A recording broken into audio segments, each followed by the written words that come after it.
How did Gyles Rosby die? It's a question you don't hear asked that often, which perhaps isn't that surprising given that Gyles is a background character whose sole defining trait is that he has a terrible cough. Even so, in A Feast for Crows, Cersei explicitly tells us, Lord Gyles has had that cough for years, and it never killed him before. He coughed through half of Robert's reign and all of Joffrey's. If he is dying now, it can only be because someone wants him dead. And there's nothing a conspiracy theorist likes more than a good murder mystery. So, who done it? Your immediate answer might be no one, but that's just ridiculous. Arya was in Bravos the whole time Gyles was dying. Oh, right, no one as in he died of natural causes. Well, certainly that's what we're led to believe. After all, Cersei thinks it was murder, and Cersei is wrong about everything, right? Well, maybe. But what if this is a double misdirect? Cersei does make a lot of baseless assumptions about Gyles' death, we'll get onto those later, but her fundamental point is hard to argue with. By a rough estimate, Gyles has had his cough for maybe a decade, has appeared on the verge of death for years, according to General Lannister as well as Cersei. Is it not a little suspicious that it only kills him when he gets into a position of power? Consider as well that the Rosby inheritance is introduced as a contentious issue in Feast. Gyles doesn't have any children, and seemingly no family members who should obviously inherit. You could certainly imagine a situation where someone might want to get Gyles out of the way at a moment when they hold the advantage. Gyles Rosby is a rich man after all, rich enough even to impress Cersei and Tyrion. His death could prove very profitable for someone. And as a final offering in the case for Gyles Rosby's death being suspicious, do you know what he's doing the only time he's mentioned in A Game of Thrones, also his first appearance? Yeah, well, no marks for guessing coughing, but crucially, Sansa thinks, sickly Lord Gyles covered his face at her approach, and feigned a fit of coughing. Sansa is still new to the court at this point, perhaps new enough that she isn't used to Gyles' coughing, so that she notices it for what it is, an act. What if Gyles Rosby has actually been faking his cough this whole time as part of his grand Gyles Rosby master plan? But it's far too early in the video to go that far off the rails. Our murder mystery doesn't need it to be true, so we'll leave it behind for now. All you need to know is that there is reason to suspect that Gyles' death was a result of foul play. Part of the reason for that, of course, is that this is a fictional story, and a murder mystery is more interesting than a natural death. However, there is a way for it to be a genuine death by coughing with a little extra narrative flavour. And that's if Cersei did it. Don't worry, we haven't gone straight back off the rails again. I'm not saying that she actually directly killed him and just kind of forgot. No, I'm saying that his death, if natural, is likely a result of the stress of her appointing him as her Master of Coin. After all, when she asked him to be her Master of Coin, he began coughing so violently that she feared he might die right then and there. He is constantly hounded by the envoy from the Iron Bank, and Cersei's demands for more money clearly put extra strain on an already very ill man, perhaps tipping him over the edge once and for all. So those are the top two layers of the Gyles Rosby murder mystery iceberg. The normies think he died of natural causes. The intellectuals blame Cersei. But what do the gibbering theorists driven mad by years of waiting for winds believe? What eldritch conspiracies lurk in the depths? Who really killed Gyles Rosby? We get some hints from that most stable of geniuses, Cersei, immediately after Gyles' death. Pycelle asks, Your Grace, who would want Lord Gyles dead? His heir, perhaps? Or the little queen? Some woman he once scorned? Marjorie and Mace and the Queen of Thorns, why not? Gyles is in their way. An old enemy? A new one? You? We've already mentioned the controversy surrounding Gyles' heir, so we'll come back to that later. First, let's look at who Cersei clearly thinks did it, the Tyrells. Pycelle disagrees, but Cersei does have a point, right? At the start of Feast, Mace Tyrell is already bringing his uncle Garth the Gross to take Tyrion's seat on the council, and is enraged when Cersei overrules him and chooses Gyles instead.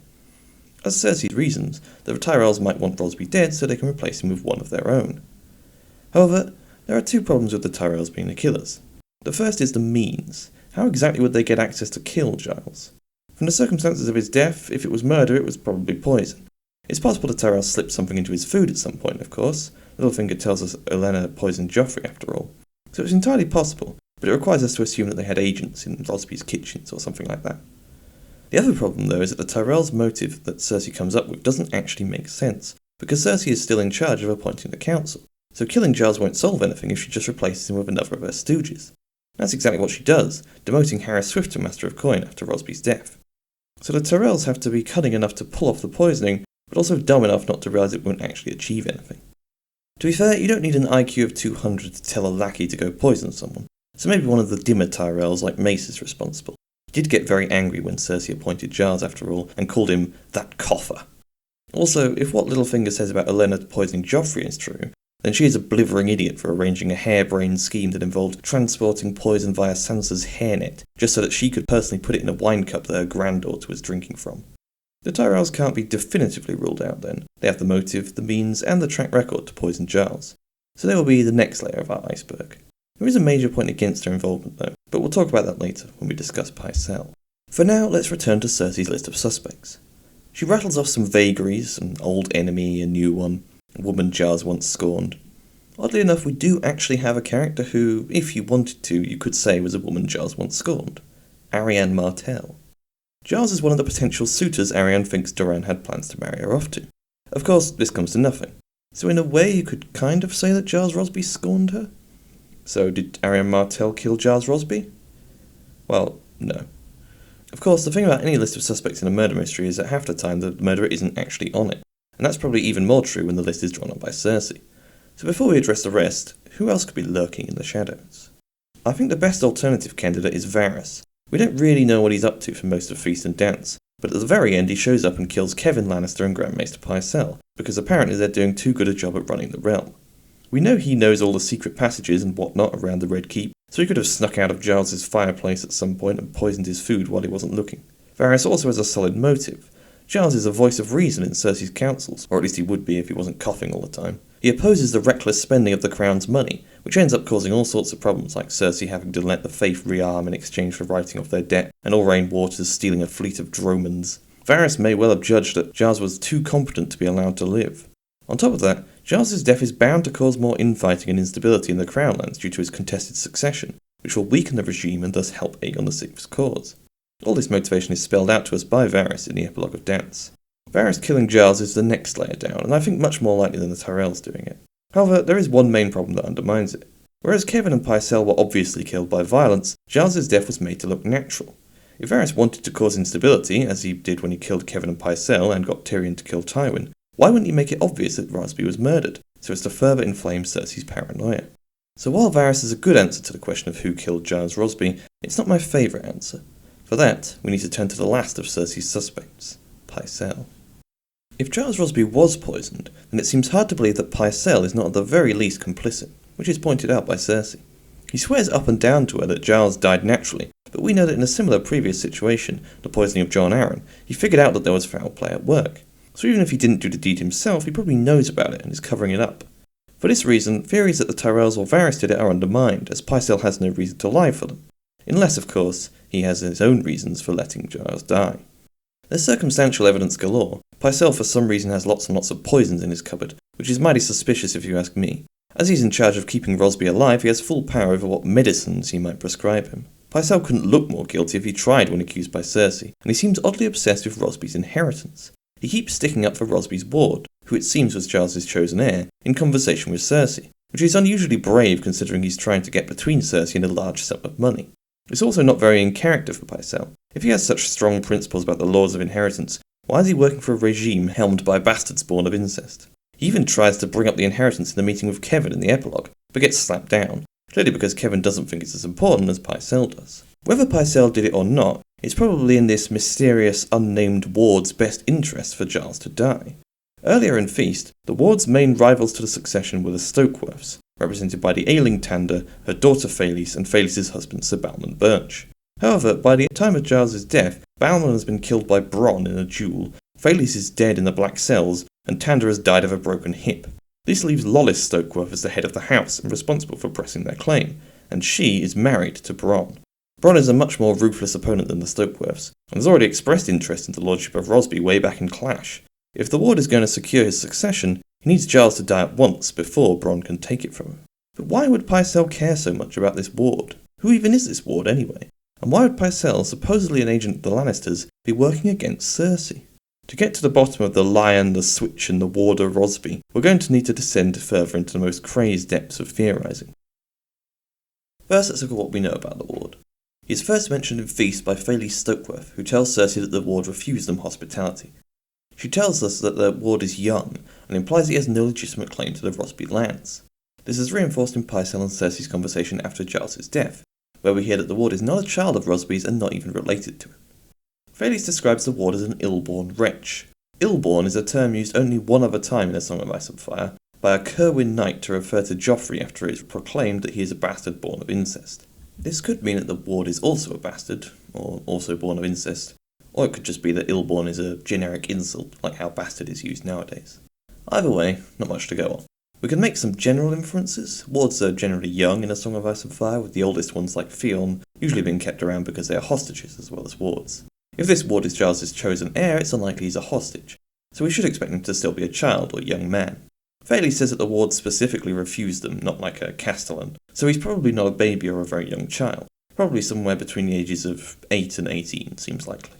Now, given that you had likely forgotten all about this ward before I mentioned him, I certainly had before making this theory, it might surprise you to learn that there is actually a somewhat popular theory about who this ward is.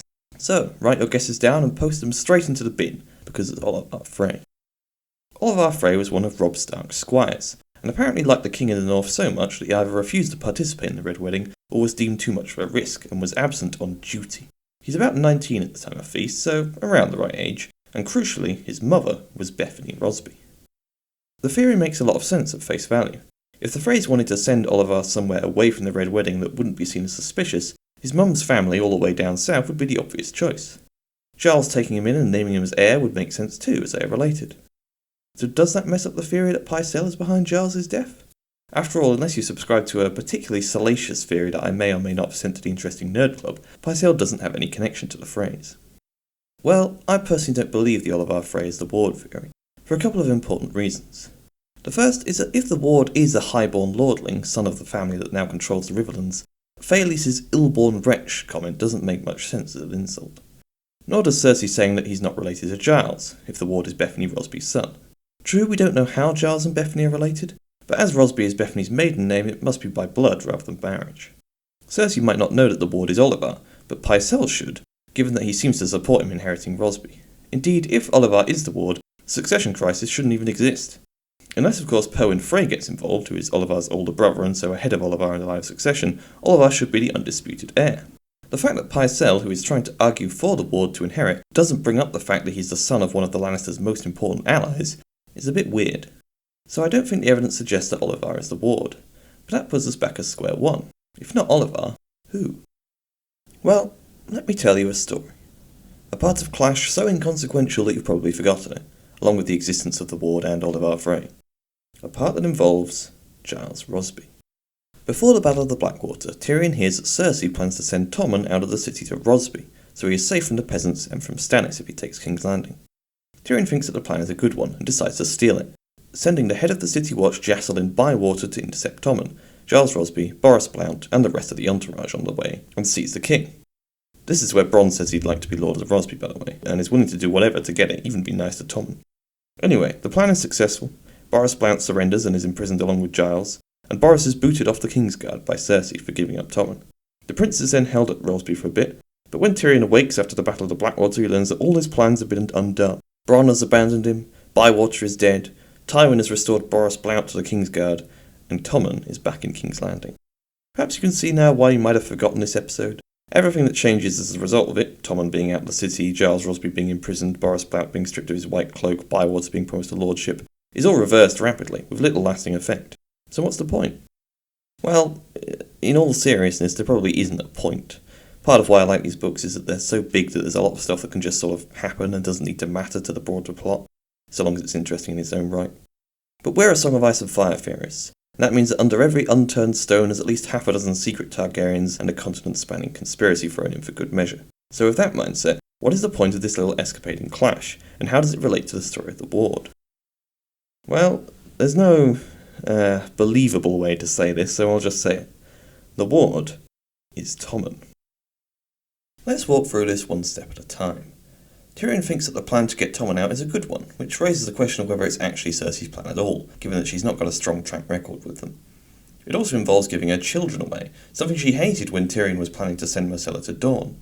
So it's entirely possible that this plan came from someone else, perhaps Tywin, who at this point is out of the city with his army, but is still nominally handed a king, and has his agents in the capital, including notorious Tywin stan Pycelle. Tommen is sent out of the city to stay with Gyles Rosby, probably because it's nearby. However, the fact that it's nearby means the whole point of the plan is that it must be secret. After all, if Stannis learned of this after taking King's Landing, he could just ride down to Rosby and take it with ease. This is presumably why Tommen is disguised on the journey, as the squire of a hedge knight. Tyrion even tells Jacelyn that his hair might be dyed black. Yet when Tommen returns from Rosby a few months after being sent there, his hair is blonde, without a trace of black dye to be seen. Moreover, we don't hear of whether the Tommen Jacelyn took control of was in disguise, but from what happened to Boros Blount we might expect not. After all, if you're escorting the heir in disguise and are told to surrender, if you stand and fight, that kind of gives the game away that it's the heir, right? Even if Boros suspected that Jacelyn knew Tommen was there, given Ironhand's superior numbers, surrendering is still the smart play. Yet Cersei was enraged and locks him up, which implies Tommen wasn't in disguise. Or perhaps, that there was someone in disguise as Tommen. If Tommen remained at Rosby when his double went back to King's Landing, it would likely be entrusted to Gyles Rosby to look after him and keep him as a ward. As the purported son of a hedge knight, the phrase ill-born wretch could certainly apply, and the fact that he is never named by any of his detractors makes sense, as they would never bother to learn the name of someone so ostensibly lowborn. And of course, given that ill-born has only ever been used to refer to Joffrey, it is fitting that it is then applied to his brother Tommen, who is also a bastard born of incest. This also explains why Pycelle is so eager for the ward to inherit. Pycelle is a Lannister crony through and through, first for Tywin, then Kevin. He only works to further the interests of House Lannister, and putting Tommen in charge of Rosby is certainly in that vein, especially if the alternative is him being murdered for a lordship by Bronn, who had previously promised to dandle him on his knee for that same lordship. You might ask why Pycelle doesn't tell Cersei the important news, but there are plenty of reasons. One is that, as this plan has clearly been made behind Cersei's back, likely by Tywin and Pycelle, she won't be pleased to hear about it, and without Tywin around to protect Pycelle, he might find himself with a one-way ticket to the Black Cells. Another reason is that if Cersei knew, she would bring real Tommen back to King's Landing, when perhaps Pycelle thinks he's safer at Rosby for now, so long as he can get control of the castle before Bronn comes sailing in. After all, the Tyrells, the Sparrows, the Ironborn, Daenerys and Aegon all posing possible threats, King's Landing is not a safe place at the end of Feast. Perhaps killing Gyles also serves a greater purpose besides just giving Tommen control of Rosby. Perhaps it also silences one of the few people who know about the conspiracy. Tywin is also dead, and now so is Pycelle, leaving Boros Blount the only man alive who might know about it. After all, it explains why he surrendered so easily, and why Tywin reappointed him despite that, which doesn't really have an explanation otherwise, apart from something tradition. So that's the broad thrust of the Tommen equals Ward theory, a sub-theory of the Pycelle killed Gyles Rosby theory. But I can tell there are quite a few questions that need to be at least hand-waved before I end this video. First, if the ward at Rosby is the real Tommen, then who is the Tommen who's king right now? Well, we've seen the Lannisters use this tactic before. Myrcella has a distant cousin, Rosamund, who looks like her, so they swap places at times of danger to protect Myrcella. If you're going to do that for the second in line to the throne, surely you'd do it for the heir as well. To be fair, Myrcella does say that Rosamund doesn't really look that much like her, so that anyone who knows them well can tell them apart. The same would likely be true of Tommen and his doppelganger. And there are a lot of people who should be able to tell the difference, right? Cersei, Tyrion, Joffrey. But it is thematically appropriate if Cersei can't tell the difference, given that she is a terrible mother to Tommen and treats him more as a pawn than a human being. Joffrey is similarly a terrible brother, so that makes sense. Tyrion might be expected to notice, true, but Theon didn't recognise Asher, so it's possible. I also think it adds a bit of sadness to Tommen's story, if nobody recognises when they replace him with a cousin who looks vaguely like him. There's also a bit of dramatic irony as Cersei lays claim to Rosby, saying that Gyles would have wanted to leave his lands to the crown, to Tommen, but in doing so she's disinheriting the real Tommen in favour of fake Tommen. I also want to point out that Tommen is described slightly differently before and after he goes to Rosby. Cersei thinks he's thinner than usual, and beforehand he's the same height as Tyrion, but when he comes back he's visibly taller than him. These two quotes are from maybe 4 months apart, according to that good old timeline that I'll link in the description. And yes, children do grow taller, but still. Tommen's age is also constantly confused. Sansa thinks he's 9 when Jaime thinks he's 8, and the very first time he's mentioned, way back in Catelyn 1, Ned gets his age wrong. When at Rosby, Tommen, the fake one presumably, starts writing letters to Myrcella, but never finishes them, perhaps because he can't copy the real Tommen's handwriting, and because Myrcella might be the only one who would notice. We may even have met the fake Tommen and Myrcella before. Back in Game of Thrones, Arya runs into the pair when running away from some guards. They don't recognise her, perhaps because they, the doubles, have never met her, and are a lot meaner to her than we ever see Tommen or Myrcella be elsewhere. And yes, I know this is actually about them acting differently to her because they think she's a peasant boy rather than the highborn daughter of Ned, but I thought it was worth mentioning anyway. So there you have it. Pycelle killed Gyles Rosby in a desperate attempt to save Tommen, disguised as Rosby's lowborn ward, from being displaced in the future by Bronn. Now Pycelle is dead, the only person who knows the truth, apart from Tommen and his double of course, might be Boros Blount, and he is looking pretty ill as of late. There are two major problems with this theory. One is that people should be able to tell the difference between the two Tommens, and the second is that the fake Tommen is too similar to the real Tommen. and kids aren't usually that good at acting. Perhaps you preferred a simpler theory that Varys killed Gyles, or maybe you think Mace did it, or that Gyles died naturally. What if it was someone else entirely who I didn't even think about? If you do, go ahead and leave a comment. As for me, well, I think I've made my particular shade of A Song of Ice and Fire madness pretty clear. Thanks for watching, and goodbye.